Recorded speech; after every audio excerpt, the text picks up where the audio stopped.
PC Vishnunath എന്ന് പറഞ്ഞ ആദരണീയനായ സാംസ്കാരിക ടൂറിസം മന്ത്രി, കേരള സംസ്ഥാനത്തിന്റെ ചരിത്രത്തിൽ ആദ്യമായിട്ടൊരു ടൂറിസം സാംസ്കാരിക മന്ത്രി ഒരു ഓണപ്പാട്ട് പാടുന്നു. പോയ കാലത്തിന്റെ വിസ്മൃതിയിൽ നിന്നും നല്ല കാലത്തെ വീണ്ടെടുക്കുവാനുള്ള ചെറിയൊരു ചെറുത്തുനിൽപ്പ്.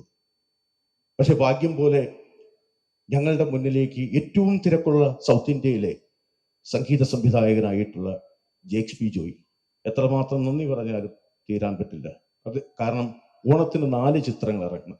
ഒരു ചിത്രം മാറ്റിവെച്ചത് തന്നെ, ദുൽഖറിന്റെ ചിത്രം തന്നെ മാറ്റിവെക്കാനുള്ള കാരണം ഉണ്ടായത് ഈ തിരക്ക് മൂലമാണ്.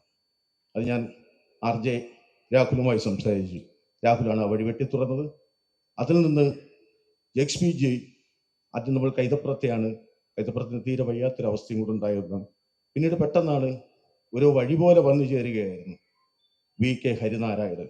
ജീവാംശമേ അതല്ലെങ്കിൽ നീ ഹിമഗണമായ നീ തുടങ്ങിയ പാട്ടുകളിലൂടെ പാട്ടെഴുത്തുകാരൻ VK ഹരിനാരായണൻ പാട്ടെഴുതാൻ സമ്മതിച്ചു. പിന്നീട് പ്രളയമാകുന്നു. ആ സമയത്ത് നമുക്കൊന്നും ചെയ്യാൻ പറ്റുന്നില്ല, നിശ്ചിത തിരക്ക്. പിന്നീട് ഞങ്ങൾ ഇതിനാരാണ് ദൃശ്യം പകർത്തുന്നത്? ഒരു പ്രാവശ്യം പോലും, അതായത് ഞങ്ങളോട് ഇത്രയും നന്നായി അദ്ദേഹത്തിന്റെ വാല്യൂ നമുക്ക് ചിന്തിക്കാൻ പോലും പറ്റില്ല ഇപ്പോഴത്തെ സിനിമാ മേഖലയിലുള്ള. പക്ഷേ ലിജോ ജോസ് ആന്റണി നല്ല രാഷ്ട്രീയം കൊണ്ട് നല്ല സിനിമ പകർത്തി എഴുതി, ജനഗണമനയുന്ന വിട്ടുവീഴ്ചയില്ലാത്ത രാഷ്ട്രീയം കൊണ്ട് ആ സിനിമയ്ക്ക് സെല്ലുലോയിഡ് കാഴ്ച ലാവണ്യങ്ങളിൽ പുതിയ നിറമെഴുതി ചേർത്ത് ക്യൂൺ എന്ന് പറയുന്ന സിനിമ, ഇപ്പോൾ ലാസ്റ്റ് ഇറങ്ങിയ പള്ളിച്ചിട്ടമ്പി, മലയാളി ഫ്രം ഇന്ത്യ നിവിൻ പോളി, എല്ലാം വ്യത്യസ്തമായ സിനിമാ സങ്കല്പം. അങ്ങനെ ലിജോ ജോസ് ആന്റണി തയ്യാറായി. ഒട്ടനവധി മനുഷ്യർ ഇതുമായി സഹകരിച്ചിട്ടുണ്ട്.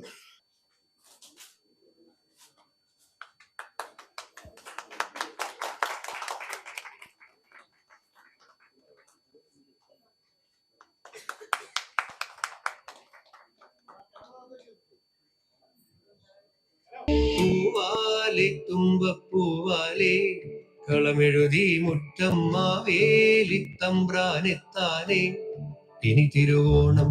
പൂവാലെ തുമ്പപ്പൂവാലെ കളമെഴുതി മുറ്റം മാവേലി തമ്പ്രാനെത്താനെ ഇനി തിരുവോണം. കളിവില്ലോടെ പാടുന്നേ കനവുഞ്ഞാലാടുന്നേ പുതുമം ഓടിച്ചൂടുന്നേ ചിറകഞ്ചും പൂത്തുമ്പി മനമാകെ നിലാവായി ആഘോഷരാവായി ആകാശമാകെ ഓണക്കുടമാറ്റം.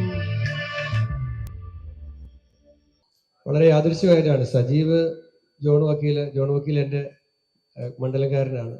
സജീവ് ഞങ്ങളുടെ കൊല്ലംകാരനാണ്. വിദ്യാർത്ഥി ആയിരുന്ന കാലം മുതലുള്ള സൗഹൃദമാണ് ഇവരെല്ലാം ആയിട്ടുള്ളത്. അപ്പോൾ ഇവർ പല കാര്യങ്ങളിലും എൻ്റെ തെരഞ്ഞെടുപ്പിൻ്റെ ക്യാമ്പയിനുമായി ബന്ധപ്പെട്ട് സജീവമായി എൻ്റെ 2 ഇലക്ഷനിലും അതിൻ്റെ ക്യാമ്പയിൻ ഉണ്ടായിരുന്നു. ഇത്തവണത്തെ UDFൻ്റെ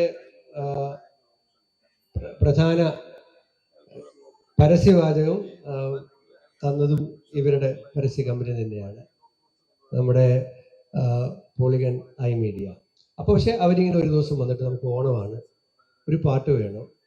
ഓക്കെ, എന്താ ഓണത്തിന് പാട്ട് വേണം എന്ന് പറഞ്ഞിട്ടാണ് അടുത്ത ആവശ്യം പറഞ്ഞത്.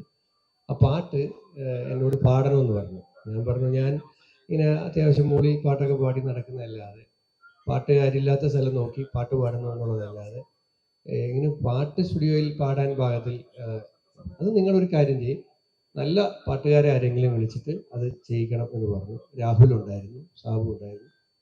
അപ്പം ഞാൻ പറഞ്ഞു, പിന്നെയും അവർ എൻ്റെ പിന്നാലെ കൂടി നമുക്ക് ചെയ്യണമെന്ന് പറഞ്ഞു. അടുത്ത ഓഫർ അവർ വെച്ചു. അവർ പറഞ്ഞു, ജേക്സ് ബിജോയ് ഇത് സംഗീതം ചെയ്യാം എന്ന് സമ്മതിച്ചിട്ടുണ്ട് എന്ന് പറഞ്ഞു. ഞാൻ പറഞ്ഞു, ജേക്സ് ബിജോയ് എന്നെ കൊണ്ട് പാടിക്കുമോ എന്ന് ചോദിച്ചു.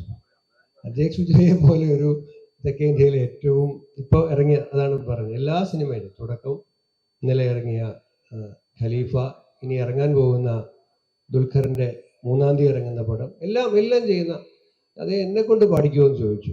അവൻ പറഞ്ഞു പുള്ളി ഭയങ്കര സന്തോഷത്തിലാണ്, പുള്ളി റെഡിയാണ് എന്ന് പറഞ്ഞപ്പോൾ ഞാൻ പറഞ്ഞു നമുക്ക് നോക്കാമെന്ന് പറഞ്ഞു. ഹരിനാരായണൻ വരികൾ എഴുതി. അതിനുശേഷം ഇത് പഠിക്കാനൊന്നും പറ്റിയിട്ടൊന്നും ഉണ്ടായിരുന്നില്ല. ഒരു ദിവസം ജേക്സിൻ്റെ ഒരു ചീഫിനെ, നമ്മുടെ അഖിൽ, തിരുവനന്തപുരത്തുകാരനാണ്, ജേക്സിൻ്റെ ഇപ്പോൾ എല്ലാം നോക്കുന്ന ചീഫാണ്, അദ്ദേഹം ഈ പാട്ട് പറഞ്ഞു തരാൻ എൻ്റെ തിരുവനന്തപുരത്തെ നിളയിൽ വന്നു. ഒരു ദിവസം രാത്രി വന്നു, പുള്ളി ഇത് കേൾപ്പിച്ചു. വരിയെല്ലാം തന്നു, പാട്ട് പറഞ്ഞു തന്നു. അത് പഠിക്കണം. അടുത്ത ദിവസം രാത്രിയിൽ എനിക്ക് തൃശ്ശൂർ സാഹിത്യ അക്കാദമിയിൽ ഒരു പരിപാടി ഉണ്ടായിരുന്നു. നമ്മുടെ സതീഷ് ബാബു പയ്യന്നൂരിൻ്റെ പേരിലുള്ള അവാർഡ്. ഞാൻ പറഞ്ഞു അത് കഴിഞ്ഞിട്ട് പിന്നെ വരാം, രാത്രിയിൽ വരാം. കാരണം പത്രക്കാരും എല്ലാം വന്ന് ഇത് പിടിച്ച് ഇത് കുളമാവുകയാണെങ്കിൽ പാട്ട് പുറത്ത് വരുന്നതിന് മുമ്പേ ട്രോളാകാനുള്ള എല്ലാ സാധ്യതയുണ്ട് എന്നുള്ളതുകൊണ്ട് രാത്രിയിൽ റെക്കോർഡ് ചെയ്യാമെന്ന് പറഞ്ഞു. 10:30 വന്നു. ഞങ്ങളൊരു 1 മണി വരെ കൊണ്ട് പാട്ട് തീർത്തു. ജേക്സ് ഞങ്ങളോടൊപ്പം പൂർണ്ണമായിട്ട് നിന്നു. അപ്പോൾ അതിനാദ്യം ജേക്സിനോട് നന്ദി പറയുന്നു, ഹരിനാരായണനോട് നന്ദി പറയുന്നു. സജീവും ജോണും രാഹുലും ഇതിന് മുൻകൈ എടുത്തു. സാബു എല്ലംപറയിൽ നിന്ന് പാട്ടൊക്കെ ഒരുമാതിരി അത്യാവശ്യമായി എന്ന് തോന്നിയപ്പോഴാണ് ഒരു ധൈര്യം വന്നത് പാടിക്കഴിഞ്ഞപ്പോൾ. അങ്ങനെയാണെങ്കിൽ ഈ പാട്ട് ആരെ കൊണ്ട് ചെയ്യിക്കണം? അപ്പോഴാണ് ഡിജോ നമ്മൾ സംസാരിച്ചാൽ തയ്യാറാകും എന്ന് പറഞ്ഞു. അപ്പോൾ അതിനേക്കാളും സന്തോഷം. ഡിജോ ഇവിടെ എല്ലാവരും പറഞ്ഞ പോലെ ഇന്ത്യ മുഴുവൻ അറിയുന്ന ഇപ്പോൾ ദില്ലിയിലെ സമരം വന്ന സമയത്ത് അദ്ദേഹത്തിൻ്റെ ജനഗണമനയാണ് ഏറ്റവും കൂടുതൽ ചർച്ച ചെയ്തത് സ്വാഭാവികമായിട്ടും. അപ്പോൾ അദ്ദേഹം തിരക്കുള്ള ഒരു സംവിധായകൻ തിരക്കെല്ലാം മാറ്റിവെച്ച് ഇത് ഷൂട്ട് ചെയ്യാൻ വേണ്ടിയിട്ട് തയ്യാറായി. ഞാൻ ആകെ അവിടെ പോയി ഒരു 3.5-4 മണിക്കൂർ പാടിപ്പോരുന്നതല്ലാതെ ഞാനും നിങ്ങളെപ്പോലെ തന്നെയാണ് ഈ പാട്ട് പൂർണ്ണമായിട്ട് ഇപ്പോൾ ഇന്നാണ് കേട്ടത്. മനോഹരമായ ഒരു ദൃശ്യ ആവിഷ്കാരമാണ് അദ്ദേഹം നടത്തിയിട്ടുള്ളത്. അദ്ദേഹത്തോട് ഞാൻ നന്ദി പറയുന്നു. ബാക്കിയൊന്നും പറയാനില്ല. ബാക്കി ഓണമാണ്, എല്ലാവർക്കും ആഘോഷിക്കാം. ആഘോഷിക്കുന്നതിൻ്റെ കൂട്ടത്തിൽ ഈ ഒരു സന്തോഷവും കൂടി പങ്കുവയ്ക്കുന്നു. എന്നോട് സെക്രട്ടറി പറഞ്ഞ 2 വരി പാടണമെന്ന് പറഞ്ഞു. ഞാൻ പനിയായി ഒച്ചയൊക്കെ അടച്ചിരിക്കുകയാണ്. കലിവില്ലോടെ പാടുന്നേ കനവുഞ്ഞാലാടുന്നേ പുതുപൊൻകോടി ചൂടുന്നേ ചിറകഞ്ചും പൂത്തുമ്പി മനമാകെ നിലാവായി ആഘോഷരാവായി ആകാശമാകെ ഓണക്കുടമാറ്റം. Thank you.